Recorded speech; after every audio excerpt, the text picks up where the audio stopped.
ഇതിൻ്റെ ഒന്നിൽ മഹത്വമുണ്ടായിട്ട് പരിശുദ്ധ തിരുമേനിമാരെ കോനാട്ടച്ചൻ ട്രസ്റ്റി സഹോദരങ്ങളെ കോട്ടസ്കോപ്പ അച്ഛന്മാരെ സഹോദരങ്ങളെ സിസ്റ്റേഴ്സ് തിരുമേനി പ്രസംഗിച്ചപ്പോൾ പറഞ്ഞത് സത്യം ജയിക്കും എന്നുള്ളത് തീർച്ചയായിട്ടും അങ്ങനെ തന്നെയാണ് സംഭവിക്കാൻ പോകുന്നത്. എനിക്ക് തോന്നുന്നത് 3-4 വർഷം മുമ്പിലത്തെ ഇംഗ്ലീഷ് മീഡിയം പിള്ളേരുടെ കുഞ്ഞുങ്ങളുടെ 4-5 ഒരു പുസ്തകത്തിൽ മോറൽ വാല്യൂസ് എന്ന് പറഞ്ഞ പുസ്തകത്തിൽ ഒരു കഥയുണ്ട്. ഒരു കൊച്ച് ഒരിക്കല് അയലോകത്ത് നിന്ന് എന്താണ് കണ്ടോണ്ട് അമ്മയിൽ കൊടുത്തു. അമ്മ അത് ഭംഗിയായി കവിളിച്ചു. അങ്ങനെ അവൻ മൂത്ത് മുഴുവൻ കള്ളനും കൊള്ളരുതാത്തവനും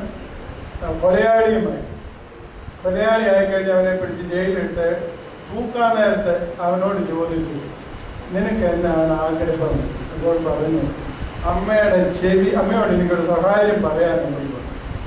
അപ്പം പറഞ്ഞു സഹായം പറയാനായിട്ട് വിളിച്ചോണ്ട് നിർത്തിയപ്പോൾ അമ്മയുടെ ചെവി കടിച്ച് പറിച്ചു എന്നാണ് എനിക്ക് തോന്നുന്ന. ഈ രാഷ്ട്രീയക്കാര് നമ്മുടെ ആ കൊച്ചിന്റെ സ്വഭാവത്തിൽ ഒരാളെ വളർത്തി എടുത്ത് കൊണ്ടുവന്നതാണ്. ഇപ്പോൾ അത് ഏകദേശം ചെവി കടിച്ചിരിക്കുന്നു. കന്യാകുമാരി തരത്തിൽ വെച്ച് ചെവി കടിച്ചു. ഇനിയിപ്പം മിക്കവാറും തൂക്കിക്കൊല്ലേണ്ട അവസ്ഥയിലാവുന്നു. അല്ലെങ്കിൽ അവർ നീയും അതുപോലെ നല്ലപോലെ പഠിച്ചാലേ ഒക്കെ ഉള്ളൂ. നമുക്ക് ഈ പരിശുദ്ധ പിതാക്കന്മാരുടെ കബറിടത്തിൽ ഈ തിരുമേനിമാരൊക്കെ പറഞ്ഞതുപോലെയൊക്കെ എപ്പോഴും കയറാനുള്ള അവകാശം ഇടവത്രാപ്പോലിത്തായിക്കാണ്.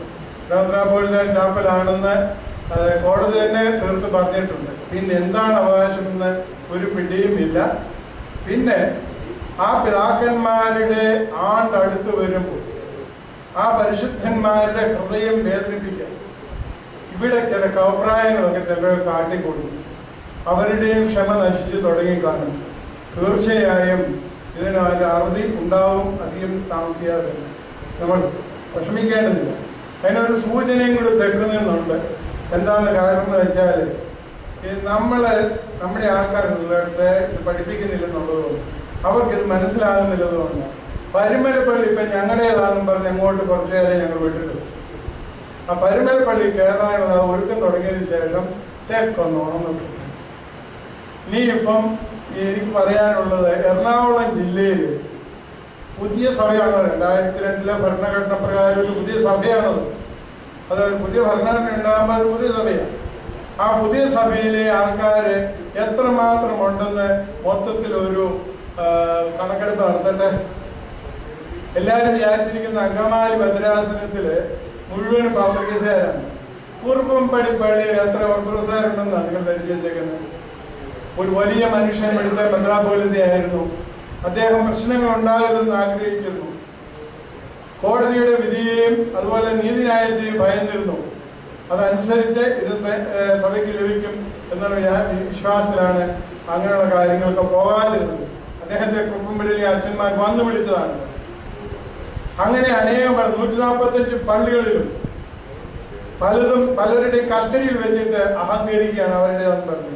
വെറുതെ ഇനി എനിക്ക് പള്ളികൾ ഇഷ്ടം പോലെ പറയാനുണ്ട്, എല്ലാം പറയുന്നില്ല. ഈ അവസ്ഥ നമുക്ക് മാറിക്കിട്ടും. തീർച്ചയായും നമ്മൾ ഒത്തൊരുമയോടെ നിൽക്കണം. നമ്മുടെ ജനമുണ്ടെന്ന് നമുക്ക് കാണിച്ചു കൊടുക്കണം. അത് പാമ്പാക്കുടയിൽ അത് കാണിച്ചു. അത് അന്ന് ഞാൻ ഇവിടെ ഇല്ലാതെ പോയതൊന്നും ശരിക്കും നേരെ കാണാനില്ല. അതിന് പകരം ഒന്ന് മാറ്റുകയും ചെയ്തു. അപ്പം തന്നെ എല്ലാവർക്കും മനസ്സിലായി കാണും ആൾ കൂടുതൽ. അതെ മറന്നുപോയി എപ്പം പറഞ്ഞു 1000 പേര്. പാമ്പാക്കുടെ എത്ര പേരുണ്ടായിരുന്നു എന്നുള്ളത് നമുക്കറിയാം. അതുകൊണ്ട് നമ്മൾ വിഷമിക്കേണ്ട. സൗരസുരനി പറഞ്ഞതുപോലെയുള്ള സത്യത്തിന്റെ പൂർത്തീകരണത്തിലേക്ക് നമ്മൾ എത്തുകയാണ്. തിരുമേനി കായിനെ ഉപദേശിച്ചതുപോലെ ഈ കായിനെ ഉപദേശിച്ചാൽ നന്നാൻ പോകുന്നില്ല. ഈ കായിനെ ദൈവം ഒന്നേലേ ഒക്കുള്ളൂ. ഈ കായിനെ ദൈവം കണക്ക് ചെയ്ത് കൊടുക്കും. ഉപദേശിച്ചാൽ നന്നാകാത്ത കായിനെ. അതുകൊണ്ട് പ്രാർത്ഥിക്കണം. ശരിക്കും രണ്ടുപേരും പ്രാർത്ഥിക്കുകയും ഉപവസിക്കുകയും ചെയ്യാം. ദൈവം നമ്മെ അനുഗ്രഹിക്കും. എല്ലാവർക്കും പരിശുദ്ധ ബാബാ തിരുമേനിക്കും അതുപോലെ തന്നെ എല്ലാ തിരുമേനിമാർക്കും സഭയുടെ എല്ലാ ചുമതലക്കാർക്കും ഇവിടെ വന്നുകൊണ്ടിരിക്കുന്ന എല്ലാവർക്കും ഒറ്റ വാക്കിൽ നന്ദി പറഞ്ഞുകൊണ്ട് ഞാൻ വാക്കിയെടുക്കുന്നു. ദൈവം അനുഗ്രഹിക്കട്ടെ.